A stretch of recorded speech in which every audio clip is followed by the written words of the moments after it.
Okay. I think we're live on YouTube. Hello and good evening. Today is Friday, September 18th, and we're here to discuss the Painted Boat Wastewater Treatment Service Capital Funding Update for summer 2020. My name is Kyle Doyle. I'm the Manager of Asset Management at the SCRD. We're joined here today by Cody Abbott, who is the Superintendent of Utility Operations. Just going to run over some housekeeping real quickly before we get started here. We're broadcasting over Zoom as well as on YouTube. And if you're joining us on Zoom, you have some options to engage this evening. And if at any point you have a question, at the bottom of your screen, you'll find a Q&A button. If you click on that, you're allowed to, or it'll enable you to type in a question, and it'll be posted for staff to answer as they are able. During the presentation, I'll be talking. I won't be able to answer questions directly, but I'll see them there at the end of the presentation, and Cody can answer them if it's relevant to her. The other way to get a hold of us is to raise your virtual hand. And if you want to join us on the Zoom call and be recorded, you can ask us questions verbally.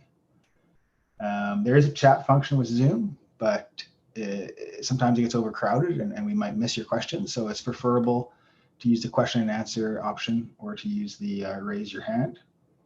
If you're on YouTube and any of this sparks a question with you, you're welcome to give us an email at info@scrd.ca and we can dialogue that way. Any questions that are typed in, I'll make sure I read them at the end of the presentation so that they're recorded and anyone else who finds that information useful can refer to it later. That's it for housekeeping, I think. I'll make this brief. We got about a 20 to 25 minute presentation. And then we take some time for questions. And if there are no questions, we'll wrap it up and we'll take questions at any time through email or phone calls in the future. So let me get this presentation fired up.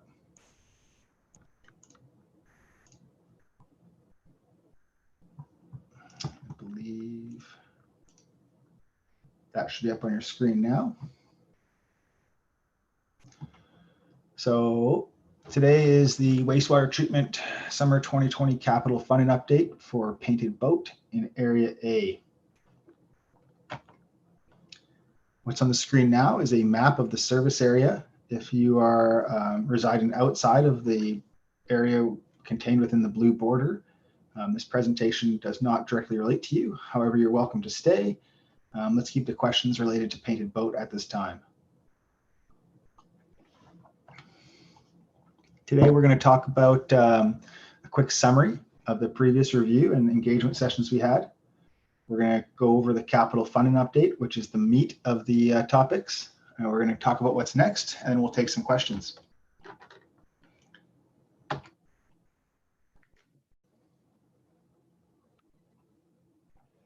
previously, starting in 2019, we conducted a wastewater service review, which was a high-level review of all the wastewater services within the SCRD. Part of that was the preparation of individual asset management plans. These are specific to each service, and they are a collection of all the relevant information, including bylaws, asset inventory, a preliminary life cycle, and operational cost analysis. All of this information can be found on the SCRD website. The www.scrd.ca/wastewater is the main page, and through there are links to each of the specific services. Following the preparation of the asset management plans, we engaged the community in winter last year, hosting some information sessions. We got a lot of good feedback during that. We prepared some fact sheets to help residents digest the information that we were understanding. We prepared a budget revision, which was presented to the board, and subsequently some user rates and frontage fees were adjusted to reflect the budget information.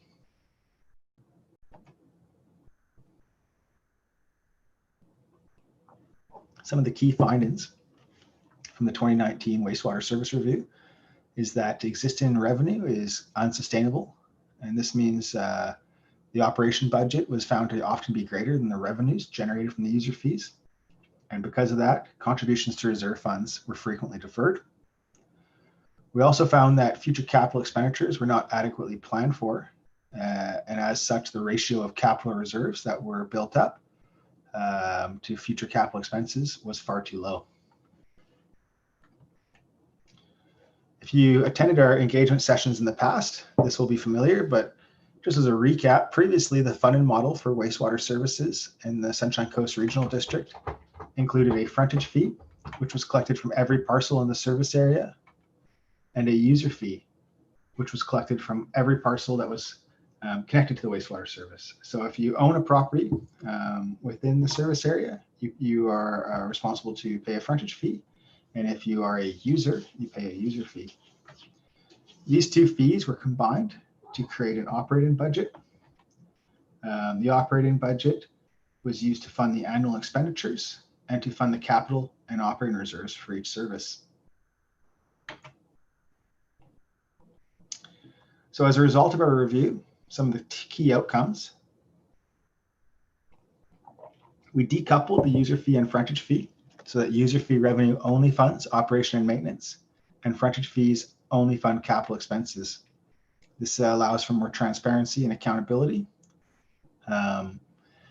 Through an extensive review of operation and maintenance requirements, including the audit of operation and maintenance activities, we revised the operation and maintenance budget to ensure adequate funding. We established minimum reserve targets to make sure that at all times funds are available to complete work that needed to be done. And this process will continue to be reviewed annually. We also developed a capital funding model to help plan for future capital expenses. The funding model now looks like what's on the screen, where user fees pay for operation and maintenance budget and contribute to the operation and maintenance reserve. And separately, frontage fees pay for the capital expenditures budget and contribute to the capital reserve. This is a little bit less convoluted and easier to understand. So that's a good outcome. One of the common questions we got during our engagement sessions was, why do we need an operating reserve? Unforeseen repairs can exceed the annual operating budget. And I think that's pretty easy to understand. But what a lot of people don't know is we're not allowed to borrow for operational expenses. They have to be paid for out of pocket, basically. So it's essential to have an operating reserve in case something unexpected happens. Just as a matter of reassurance, this is another common question. Operating reserves, all reserves, are only used for the service area they're collected from. There is no cross transfer of funds. So any reserve that's built will be used to fund operation activities within your service area. So for the Painted Boat wastewater service, these are the impacts on wastewater rates from 2019 to 2020. Our audit of the operation and maintenance budget saw that we need to increase the operations and maintenance budget by 20%. But that did not result in a user fee increase, as there were adequate reserves already established for the Painted Boat wastewater service. We did, however, introduce a frontage fee last year, as there was no capital reserve built at this time. So $102 was the increase from 2019 to 2020. So some of the new developments as we started working on a revision of the capital funding model this year, we think it's important to highlight that we listen to resident feedback. One of the more common comments we received was that we were being a little bit conservative. And so we went back through our estimates. We analyzed historical Sunshine Coast Recreational District, Sunshine Coast Regional District contract data to define long-term capital models. And we found that we could reduce the engineering allowance estimates by 3%. We're able to reduce the contingency by 15%. We also heard from residents that there was a higher tolerance to take on debt than we had assumed. So where possible, we considered financing larger portions of future projects. And then the other comment we often got was that there was uncertainty with the future rate structure, and that was causing some financial anxiety amongst residents.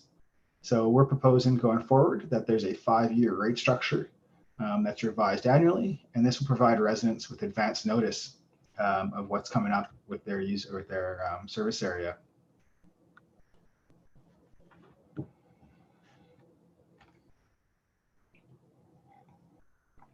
We also looked at our savings and borrowing rates, which we will continue to do on an annual basis. We updated them to match the current information.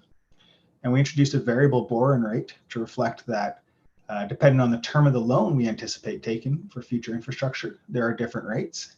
So shorter term loans generally have more favorable rates. Another comment was that we were using a construction cost index, an inflationary rate that was unreasonable. So we reviewed the information we had and looked at applying a variable cost index so that depending on how far in the future we predict the work to happen, we would apply the appropriate construction inflation rate. And all this information was taken from construction cost indexes that were regionally appropriate for Canadian infrastructure.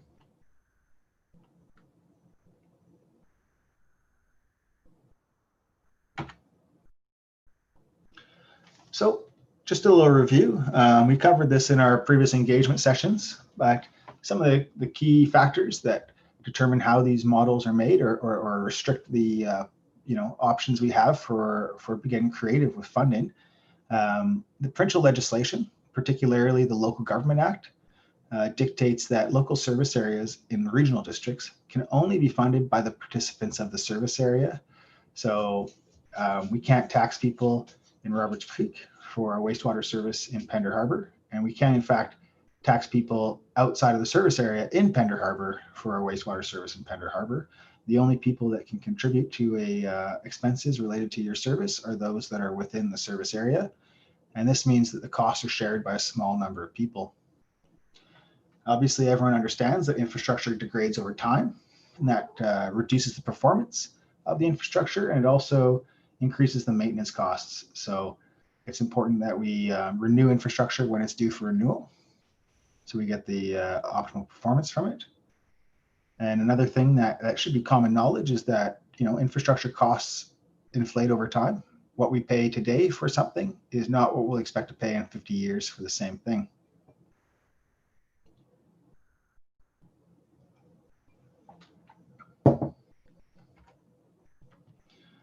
So a little rundown on the method we used, a little background on how we developed our models.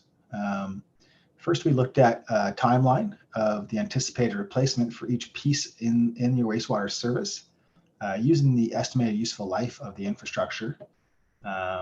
Where possible, we use the most recent replacement cost estimates that we have available. This reduces the inflationary effects of our predictions, and it also reflects the most recent technology and the costs associated with them. We take the estimates today and we inflate them to future value using the construction cost indexes I spoke about earlier. And where we anticipate accruing debt to pay for infrastructure, we consider the debt financing costs. On the flip side of the ledger, where we anticipate building up a reserve balance, we consider that we'd earn interest on that and apply it to the model. So some of the key points that should be remembered out of this is that we use the most recent replacement cost estimates.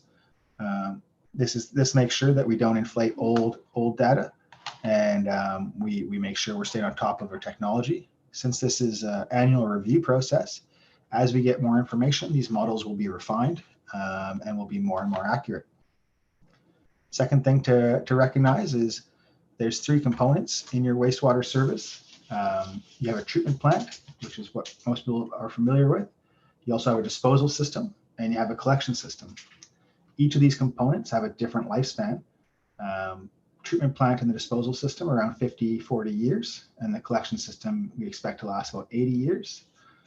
This length of time makes it difficult to capital plan, as a short-term capital plan doesn't capture infrastructure, and then when we do start capturing it, we're not adequately prepared. And so with that in mind, I'll introduce to you, look at the next 30 years for Painted Boat, for example. You have two main costs coming up. We have a UV disinfection anticipated that needs replacement in 2037. and a drain field in 2048. That doesn't seem so bad. And when we look at historical rate increase, well, that's not correct, actually, I apologize. Painted Boat's one of the newer services. It's been around since 2008 and taken over by the SCRD, I believe, in 2011. Since we introduced a frontage fee last year, the average rate increase has been, I think, $12 a year since the SCRD has taken over. And so what you have on the screen there is what the reserve balance would be over the next 30 years if we continued on at the historical rate increase. I'm just gonna, since people might be watching without sound, I just want to make sure I mixed this up. It is $12.50 per year. So what we have here is the reserve balance that we'll see accrued over the next 30 years. And it looks pretty good. We get that UV disinfection. We got enough money. We get to the drain field here, and we're about halfway.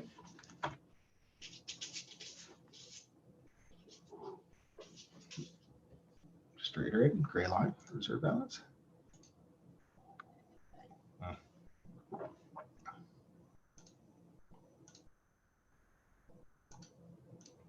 So what I've added to the screen now is a yellow line representing the historical frontage fee increase. So if we just continue on this trend at $12.75 a year, our frontage fee today is $102. In 2048, it would be $459, and we would have to accrue some debt to pay for this, and we'd see a spike in the frontage fee in this time, up almost $600. And so this sort of thing, these spikes are not what we want to have in our capital plans.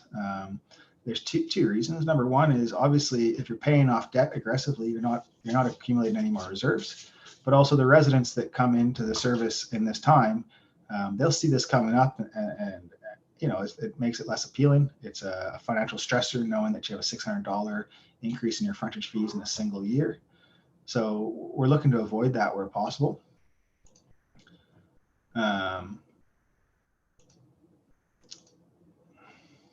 So this is the 50-year of anticipated capital expenditures now. We've expanded the horizon of our study from 30 to 50 years, and we pick up this treatment plant in 2057, 2058. So if we got here with a historical rate increase, you'll see the reserve balance plummets, and we don't build anything up for this. And again, right here, we get this massive jump in the expected frontage fee costs. And we're going from, you know, about $1,000 here to over $4,000 in 1 year. Again, this is not ideal. This is bad and unfavorable. So this is what we're trying to avoid, is a situation where future ratepayers are burdened with these unnecessary increases.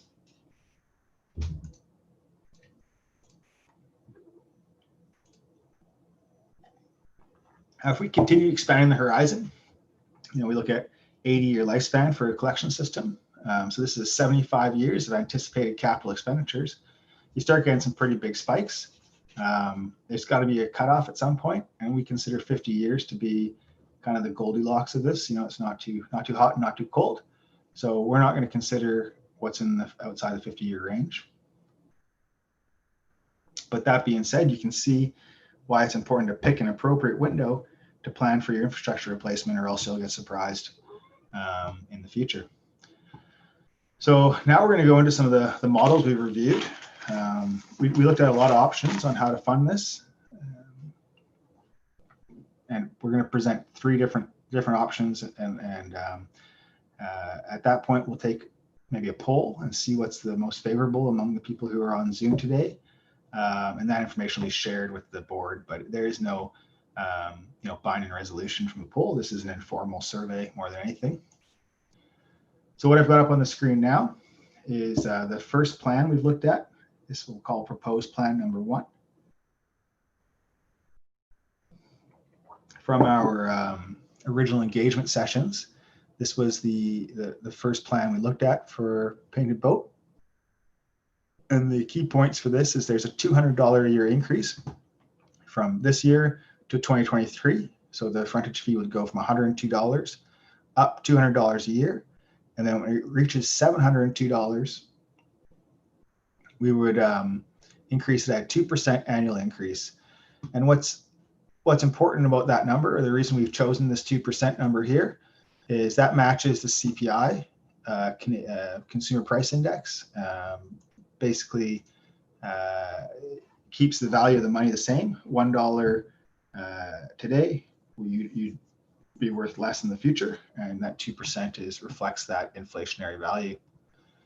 So when we look at this plan, that's your fee on this side, slowly increasing from $702. And the blue line I put on the screen now is the reserve balance we anticipate over the next 50 years. You can see that there's more than sufficient reserves to pay for the UV treatment here. There's more than sufficient reserves to pay for the upcoming drain field replacement. And when it's time for the treatment plant, we only need to borrow a little bit. So we don't see a spike here as the frontage fees at that time are sufficient to pay for the debt. And you can also see that your reserve continues to climb at the end of this. So you're preparing for that next expense that comes up. This plan is financially sustainable.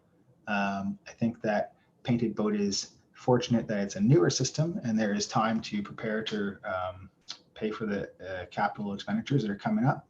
So this would be the first plan we looked at.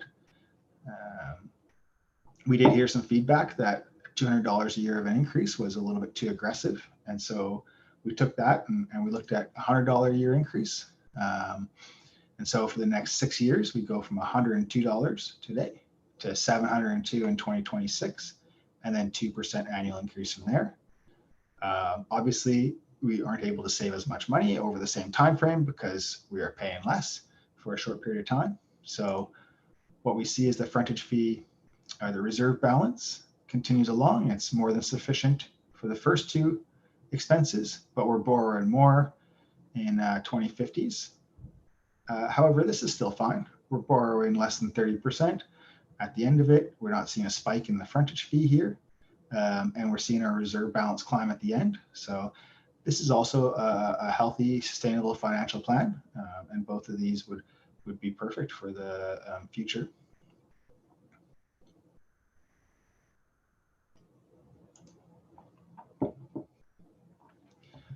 So the next one we're going to look at, if $100 a year is too much, maybe we can do 50.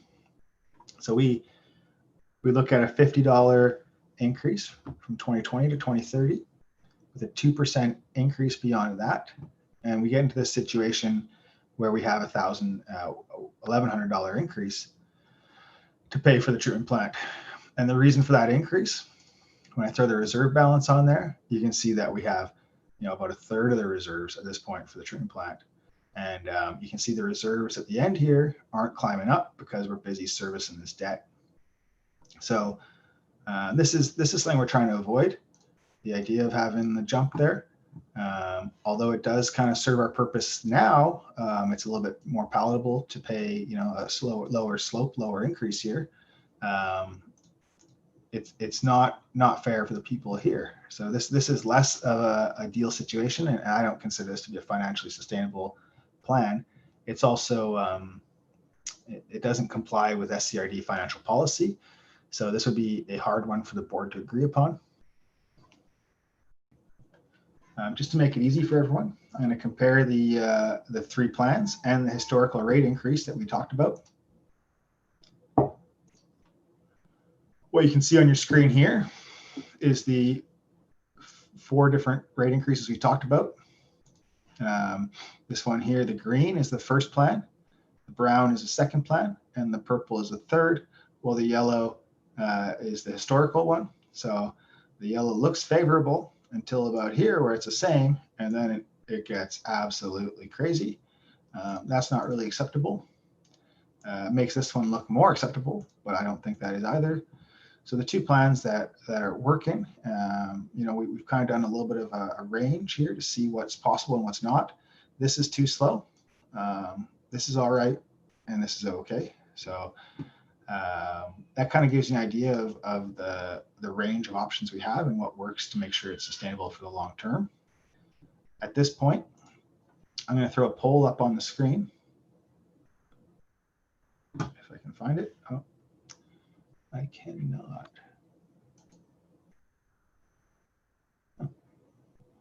Looks like I'm not able to. Give me a second here.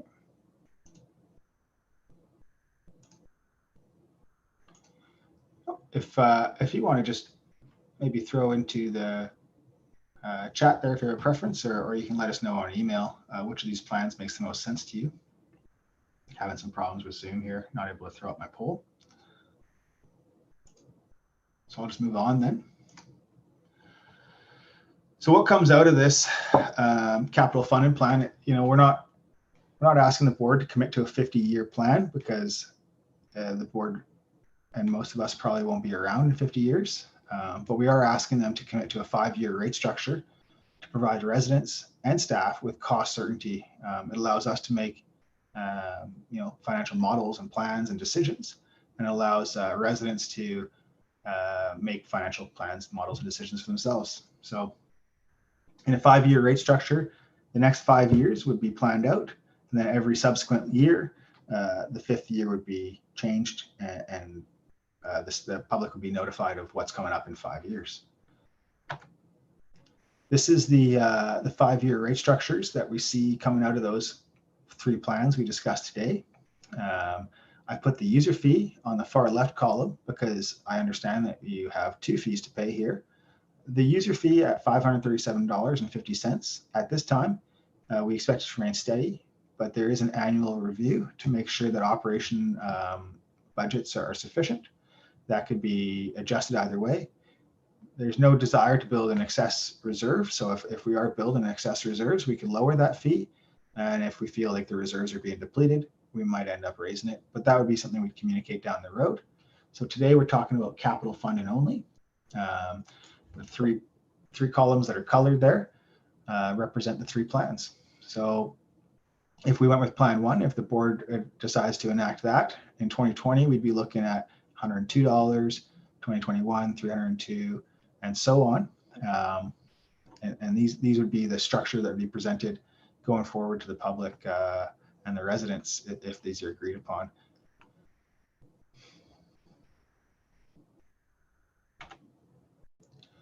So that's pretty much the most of it.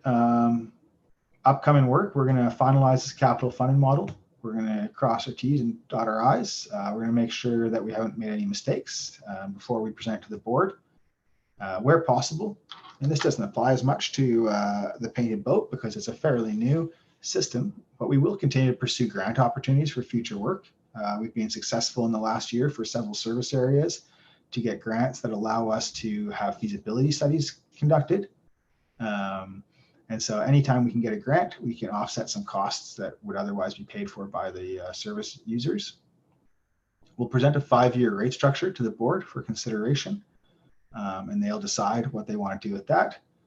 And then on an annual basis, we'll be reviewing the operations and maintenance budget, refining the projection of maintenance costs, and ensuring that there's an appropriate operating revenue. Just want to conclude the presentation here. So currently the rates are not financially sustainable. We need to consider future construction costs. There's multiple ways to finance the 50 years of capital expenditures. And the annual review that we conduct will ensure that this information stays up to date and we're not heading down the wrong path. So at this time, I'm going to open it up for questions if anyone has any. You're welcome to visit the SCRD website for Painted Boat or for the Wastewater General. Both those are on the board there. And if you have any questions, you're welcome to call us at the Field Road office or to email info@scrd.ca, and it'll get directed to the appropriate person. I'm just going to, there we go. So if anyone has any questions, please feel free to let me know.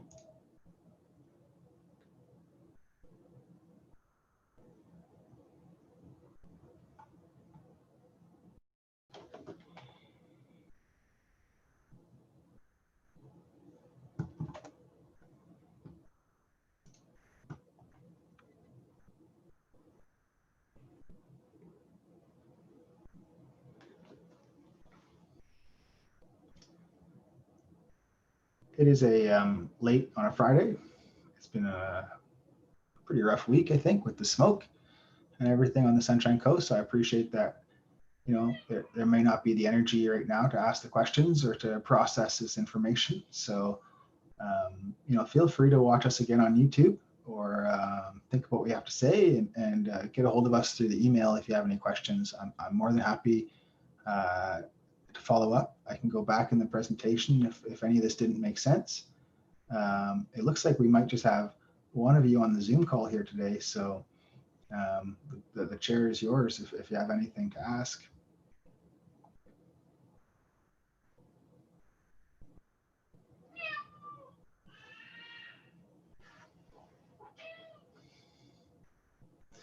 My cat has joined me.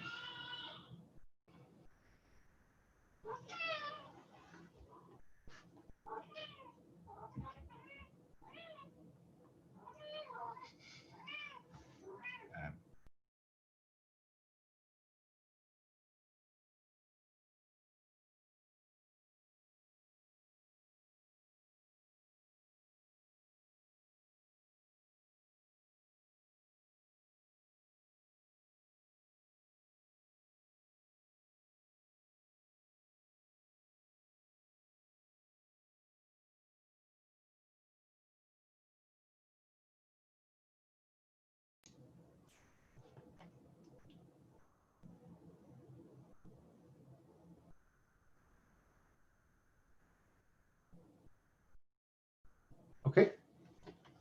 I don't want to drag this on for too long, so I'll give it another 2 minutes here. And if there are no questions or comments, we'll shut off the Zoom feed and leave it to offline questions.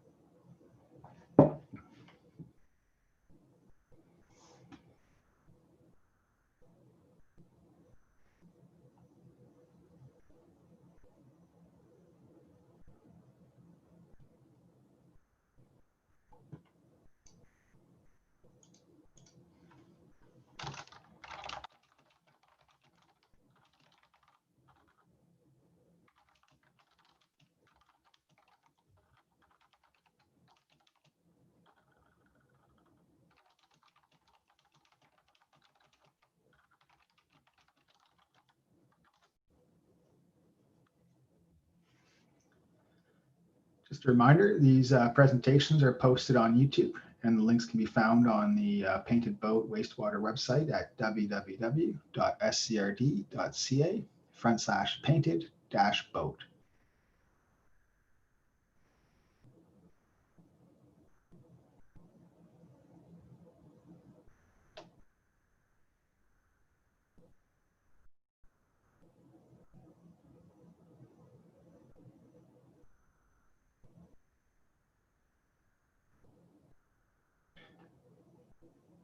Okay, not seeing any questions. I'm going to turn off the